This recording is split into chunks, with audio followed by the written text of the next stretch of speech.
All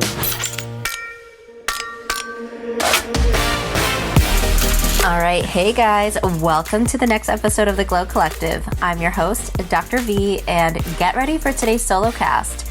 I'm excited as this is going to be a mid-year review. So we're going to do a lot of reflections. We're going to look back at the year to date and see how far we've come, celebrate the things that are worth celebrating, look at things that we may view as failures and how we can find and extract the lessons from them, and also really celebrate our successes.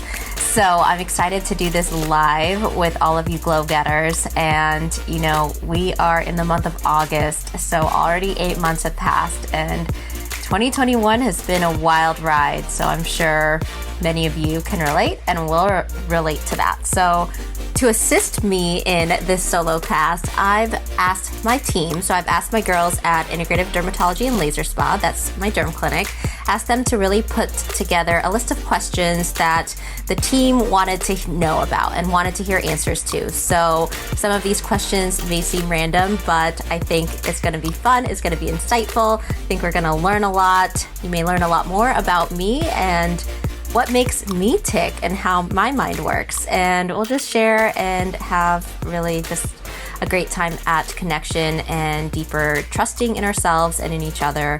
And all of this is in spirit to all of you, my glow getters. You know that this podcast is only made possible because of you guys. So get ready for today's episode. If you've enjoyed our content to date, please go and like, subscribe, and also leave us a review and rate and review us. And take a screenshot, share it with us on our Instagram at The Glow Collective.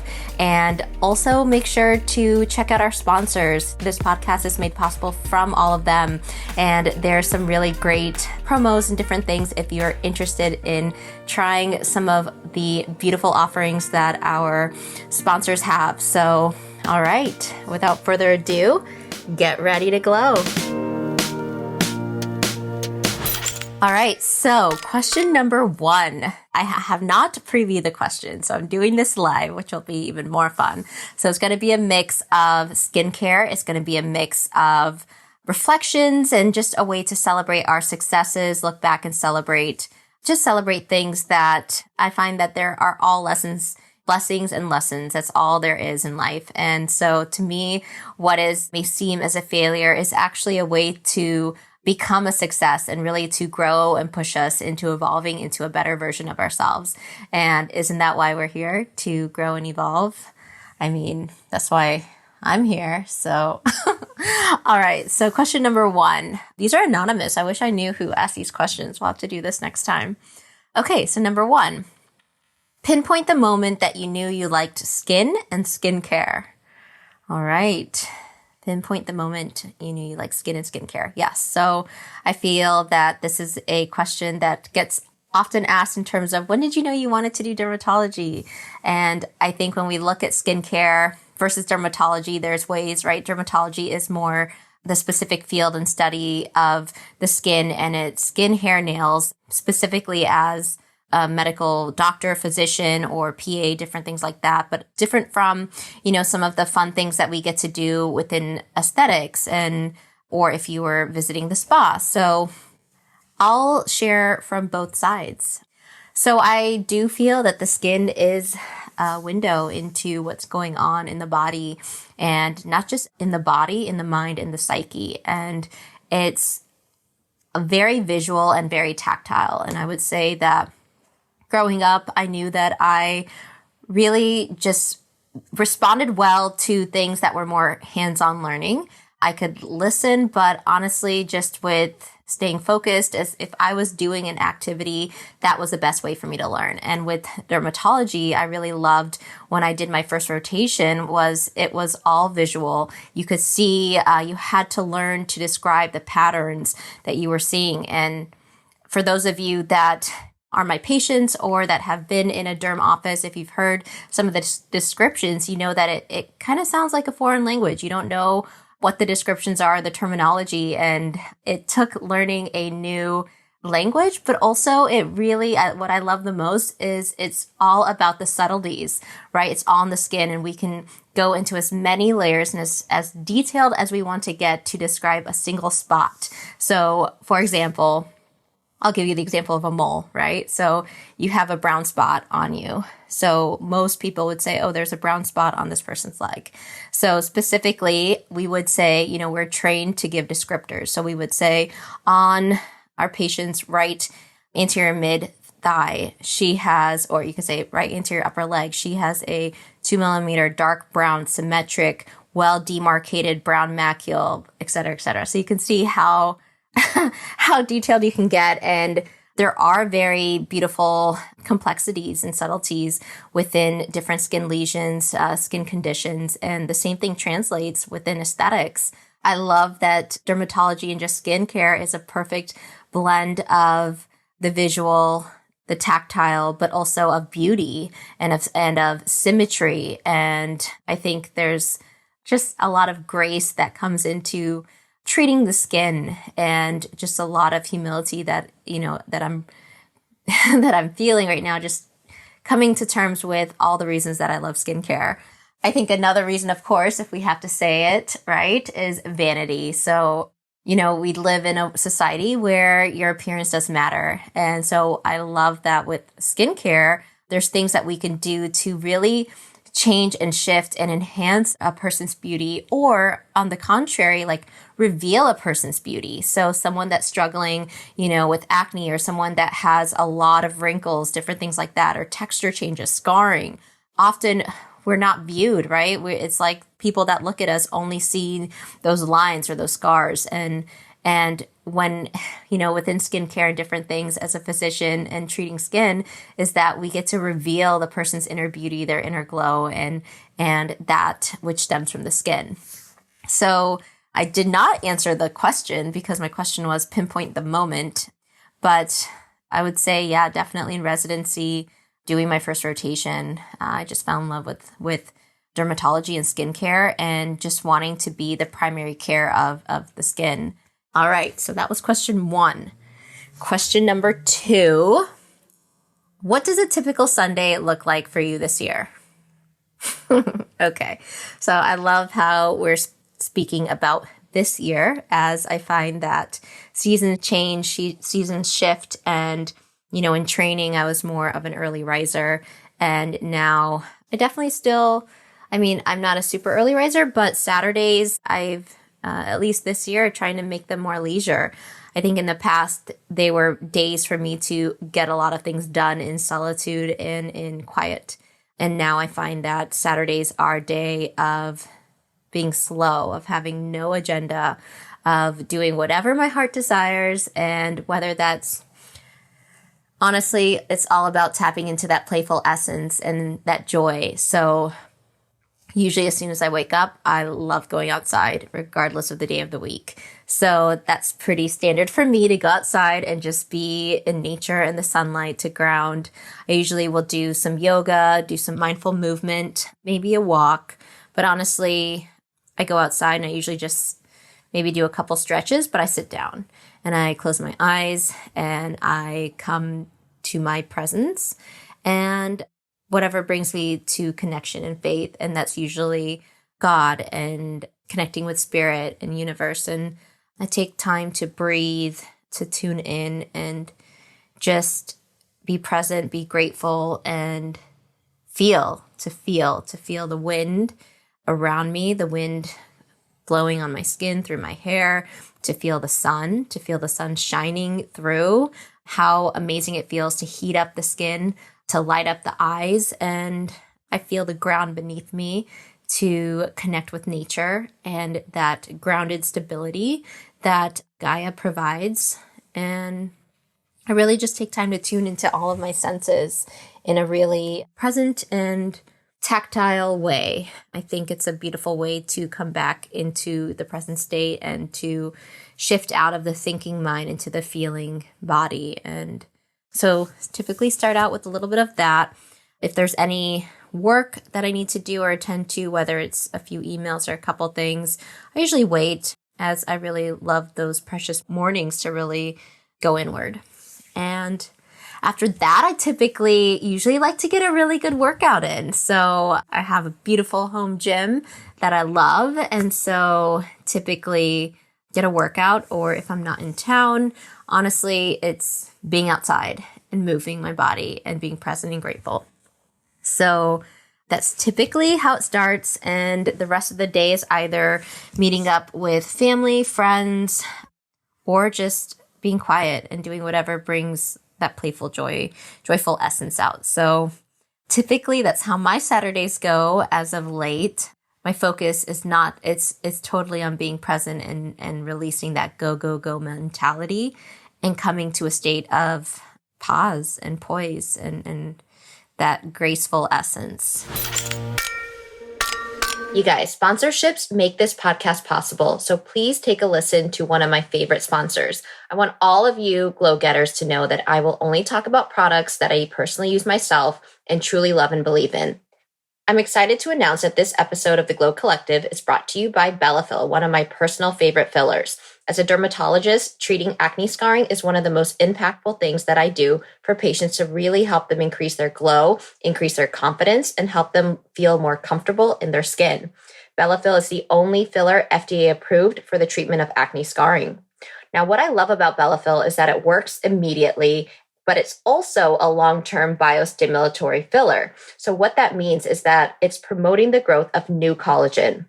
Now, you guys, this means that you get a beautiful result the day of your treatment that will only improve with time. Now, if you're curious about treating your acne scarring and want to start your journey to smooth, glowing skin, I invite you to make an appointment with me, Dr. V, or check out the link in the show notes to find a Bellafill provider near you.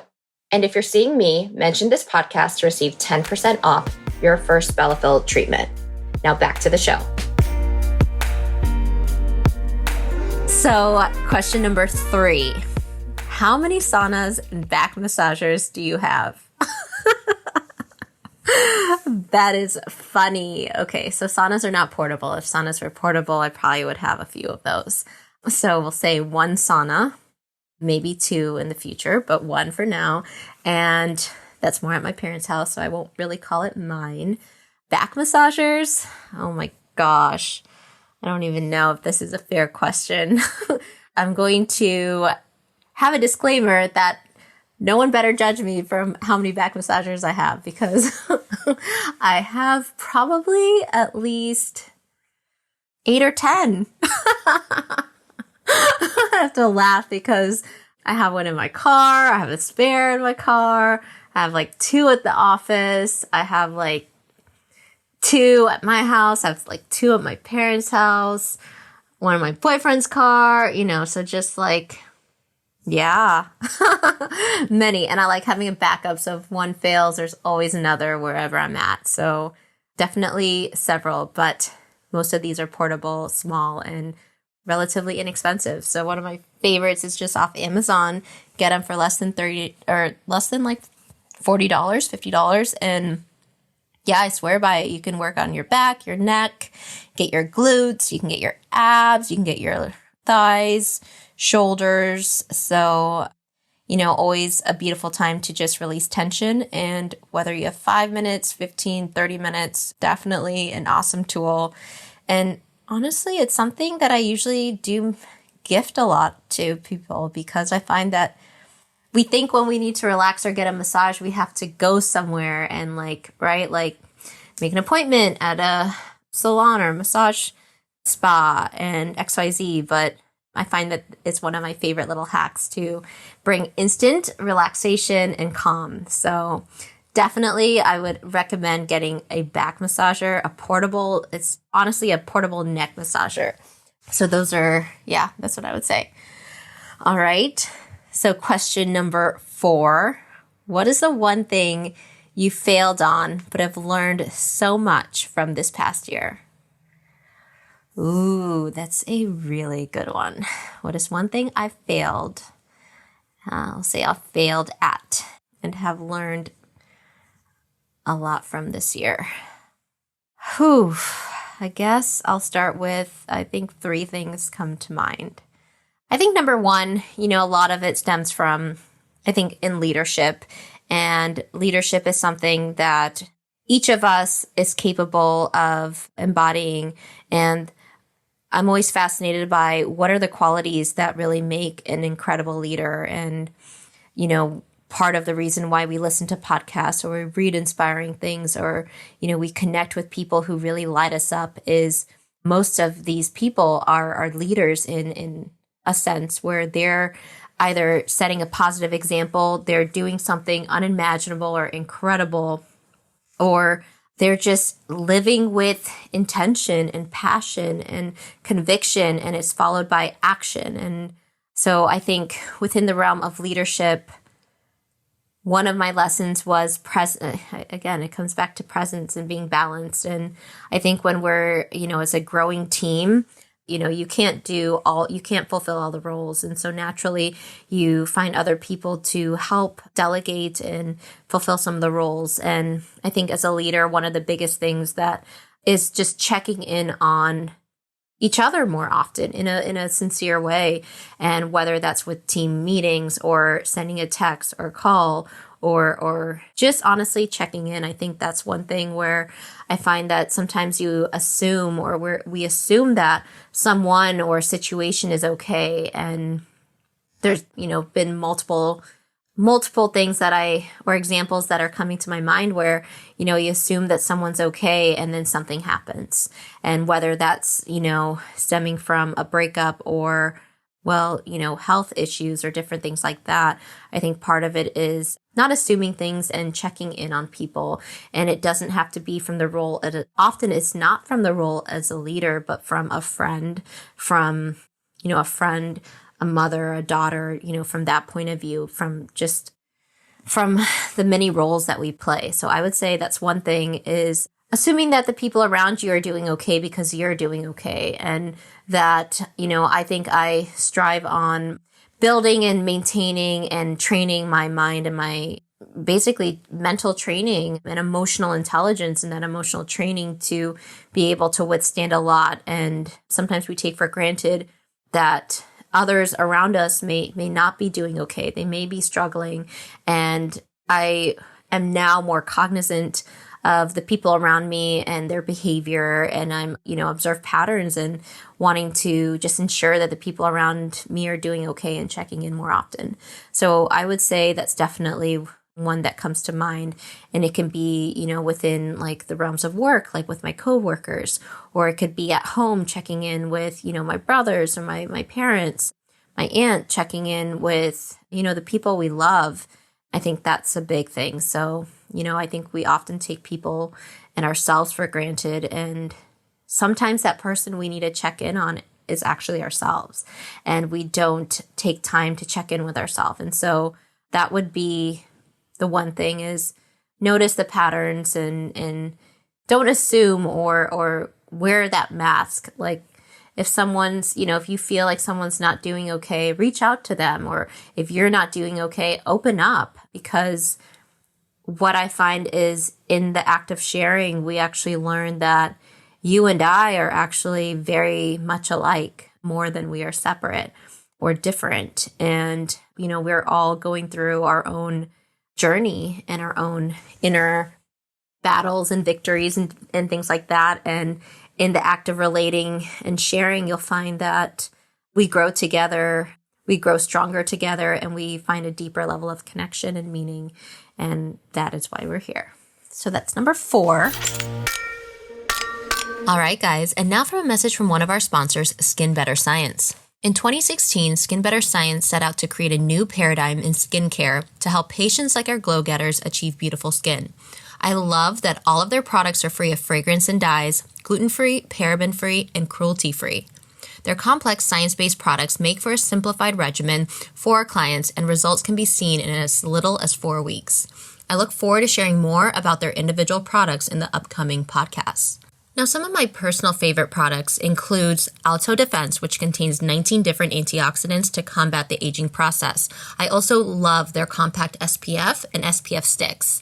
Their award-winning products are backed by a diverse team with decades of experience in clinical research and development, such as powerhouse products like filler and neuromodulators, Restylane and Dysport. and they're furthered by a continued commitment to the study of skincare science and the introduction of new technologies.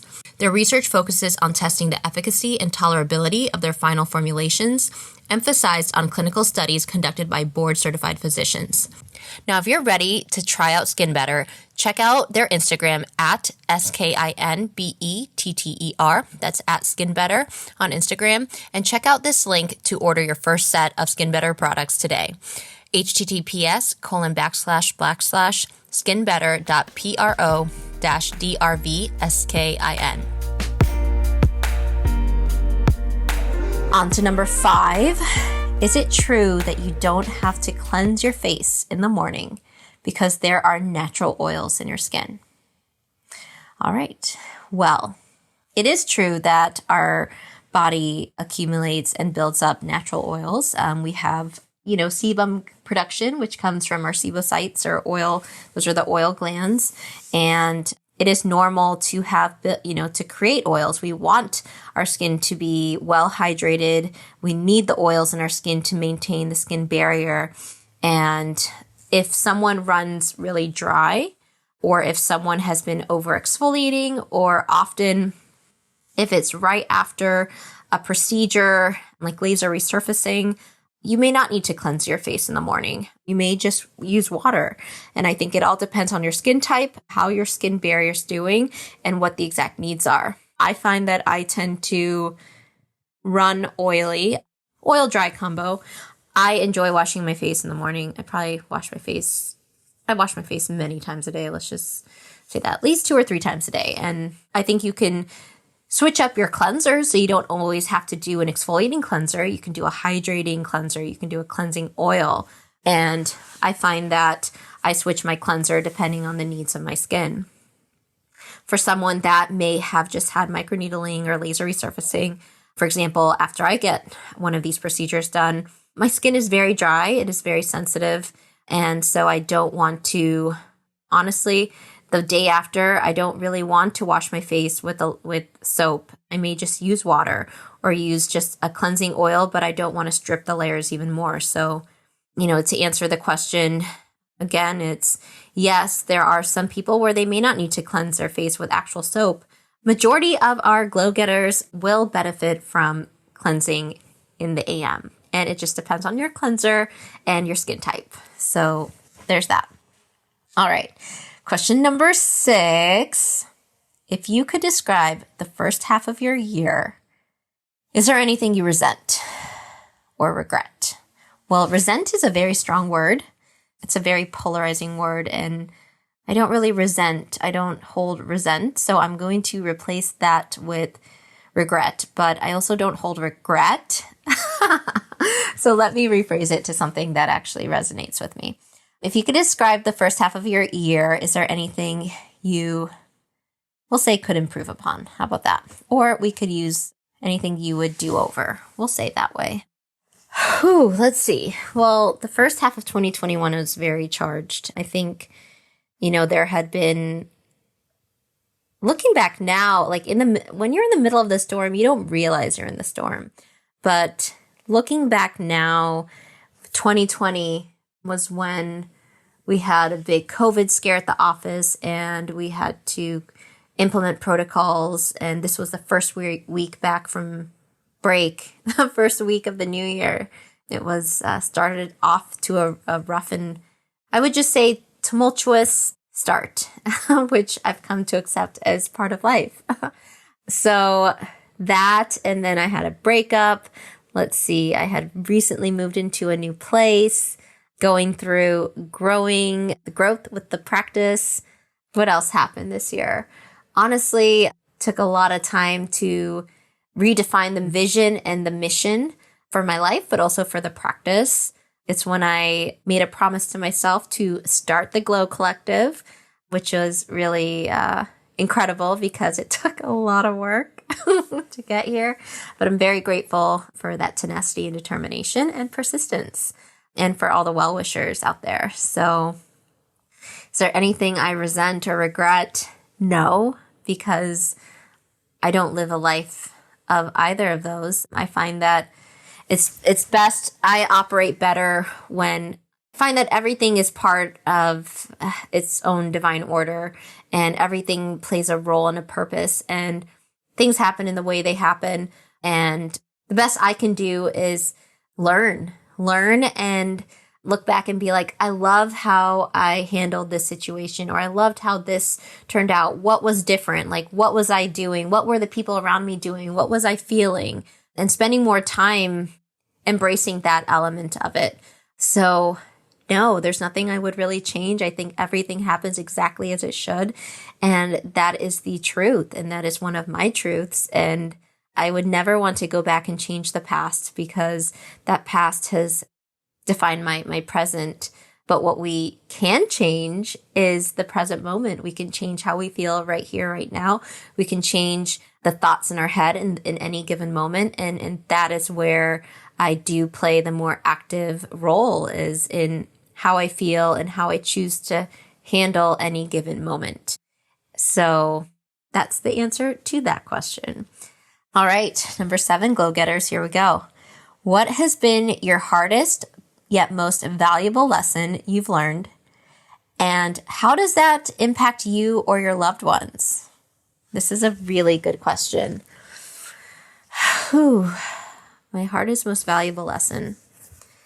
It comes back. I was speaking to a couple of our girls over lunch. I popped over.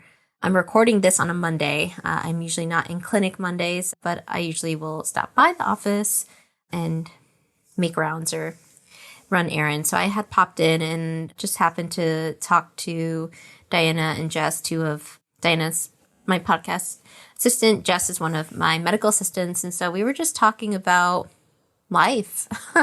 And I had shared the most valuable lesson I would say I've had to learn this year, and with a huge grain of salt, because if there's anything I would say I wish I recognized this lesson months ago.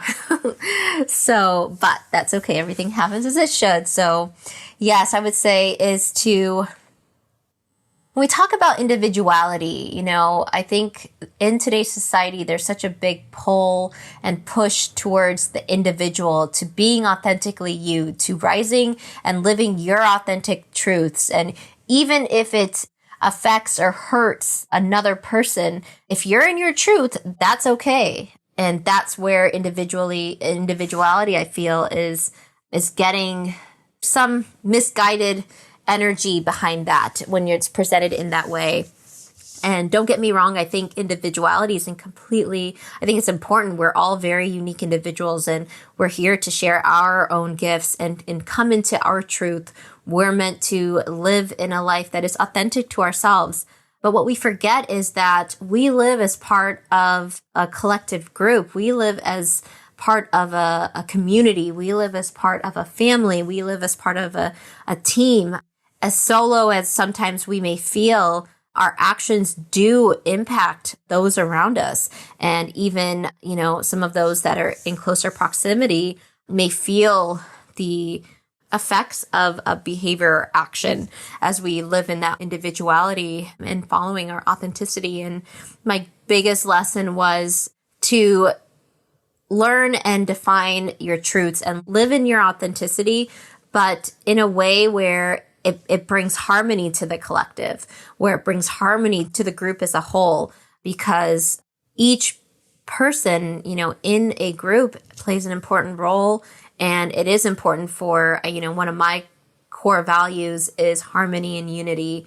And I'm very observant as to how my actions impact myself, of course, and making sure that living in a way that's in congruence with my values, but more so it's more as to how those actions also affect others as a collective. And can I choose actions that still serve my needs, but also are serving the needs of others simultaneously? And I find that when you're aligned in these universal truths and values, there is overlap, and your wants very much overlap with the wants of others in this really beautiful way. And the lessons come from when your truths or when those decisions you choose may not harmonize right away, where it may seem that you're choosing one at the expense of another. I find that you can still stand by your truth and live your truth from a place of utmost love and compassion. And when we say being assertive, there's a difference between being assertive and being aggressive, of being extremely direct and being blunt. I find that we can state our truths from a place of love and compassion.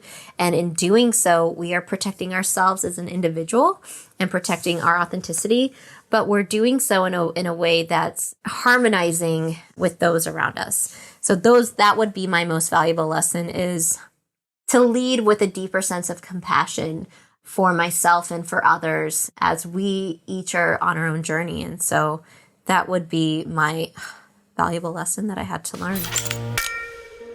And now for a message from one of our sponsors. This podcast is sponsored by Alive and Vivid Skincare, featuring Bakuchiol Glow, their signature serum containing bakuchiol, a revolutionary plant-based retinol. It also contains cannabinoids, specifically CBD and CBG, as well as other botanicals to combat common signs of aging, including wrinkles, redness, and texture. This is also great for rosacea-prone or acne-prone skin, or those who cannot tolerate retinols and desire alternatives to their skincare. It is formulated with effective and cutting-edge ingredients for those who desire cleaner, medical-grade skincare. Visit drvskin.com/alivevividskincare to learn more and use the promo code BAKUGLOW to receive 10% off your first order. Visit the show links to find this information. Okay. All right, guys. So welcome back. So let's start off with question number 8. You can only use 2 skincare products for the rest of 2021. Okay, that is funny. Only use 2 skincare products. What would it be? All right. Okay, this is easy. And we're going to say it's unlimited because it's not specified. If I could only use 2 skincare products, it will be probably one of my awesome growth factor ampules from BioPel. They have ultra potent growth factor ampules. I could use one with every application. It may not be the most cost effective, but it would be that, because that would be my ultra potent antioxidants, growth factors, all in one. And the other would probably be either Bakuchiol Glow, because it has plant-based retinols. You're never going to get sensitized from it. It's hydrating, but doesn't make you over dry. It would probably be those 2 things. Or my other alternative would be an exfoliating cleanser. It probably would be an exfoliating cleanser or an exfoliating cleansing mask, because you could use it as a leave-on or you can use it as, a cleanser. So it'd probably be that if I used an exfoliating cleanser or exfoliating mask plus either Bakuchiol Glow or these ampules. So did not think those would be my 2. So many thought, there's so many products I love. So I had to really streamline, but it would definitely be those 2 and it wouldn't take much room at all. So yeah, I find that often we tend to over exfoliate or overuse our retinol. So that's why I didn't want to go too heavy on using like a regular synthetic retinol. And what else? Like vitamin C's, are amazing, but I find it's better to find an antioxidant blend. And also we want something that gives us hydration if we're using exfoliators. So definitely would be those 2. That was a fun one. Okay. All right. So question number 9. You're trapped on an island far, far away, but you can only bring 1 skincare product and 1 book. What would it be? All right.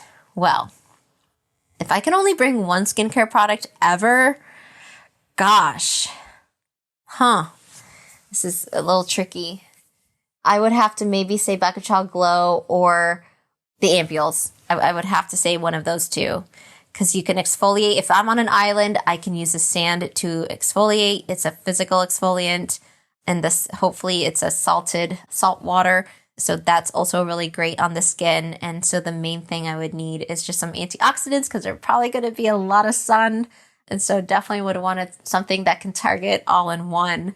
So I may have to even say Bakuchild Glow because I would get my plant-based retinol. I'd get some cannabinoids for the skin. It'd also double as my hair serum. I could use it as a moisturizer, and the ampules would just be limited to, I mean, you could use it as a treatment, but okay.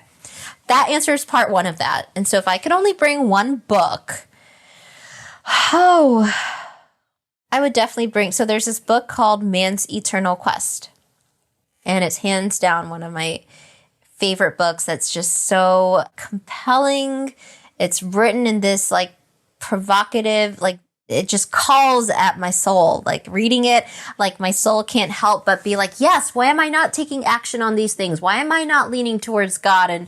And how can I just have a deeper relationship with myself and those around me and, you know, our divine Father, universe, or God? It would definitely be that one book because I could flip to any page on the book and only have to read one page or one paragraph and instantly be re-inspired and reinvigorated for life. So would definitely be that book. All right. And then lastly, we're going to dive into some skincare tips and rituals during pregnancy. I do think it'll be good to have a whole separate episode on this, but I do want to cover some of my favorite things for pregnancy skincare tips. Within, you know, in pregnancy, your skin changes dramatically. There's, you know, you get more, you can have moles that darken and change. You can get blood vessel growths, your hair changes, your skin changes, your texture changes, all of these things. I think if there's skincare tips and, you know, that, or a ritual, is really have something that brings you incredible self-love. So whether, you know, and in pregnancy, you can't use a lot of synthetic things. You can't use a lot of the prescriptions. So I would probably get a really good gua sha tool and use that twice a day. And while I'm doing it, just like massage my skin and my face with such incredible love and do affirmations and just work on a lot of the myofascial release and trigger points and, you know, massage and body work is such a beautiful way to stimulate blood flow and get your lymphatics moving. And all of that is needed for a revitalized, beautiful glow. So I would definitely say really, and you don't have to be pregnant to do these things, you know, I think investing in high quality skincare is incredible, but I think also whatever you're doing, do it with like, make it a sacred ritual, make it an expression of self-love. When, you know, often when I'm putting on my serums and different things, I like to massage it in because it feels great. And it's a way to have some tactile element of, you know, with yourself. And, you know, it's a beautiful way to be present and just love on yourself. So I would say part of that. And then I think the other thing, honestly, I think when it comes to, because there's a lot of products you cannot use, there are definitely products you can use. There are certain, you know, we don't use typically any retinols, although you can do a plant-based retinol. I think finding like an alpha hydroxy acid that's lower strength would be something that can be done. Definitely would want to avoid anything that has salicylic acid. If you have acneic skin, typically you can use something with lactic acid, and I love lactic acid. I think it's gentle, but it also it's such a beautiful exfoliant on the skin. And so that would be a few things. And I think part of it is coming back to trying to get back to mindful movement. I think mindful movement and body work can really do wonders. And in terms of peels, different things, you know, we can do like mandelic acid peels that can be helpful. Otherwise, most of our main skincare glow ups will be things that we would need to avoid. But I honestly would just make your skincare a ritual and self-love for yourself and your baby. And that's what I would focus on. That's what I would say. There's definitely some other really good skincare tips that we'll cover when we do our full episode, diving into the ins and outs of pregnancy. And we'll talk about some skincare products that are my favorite to use and also dive into a little bit more on procedures and what those are. But that's, for now, how we will end that question. So hope you guys enjoyed this episode, this solo cast. I really loved the questions that our girls kind of got together for me.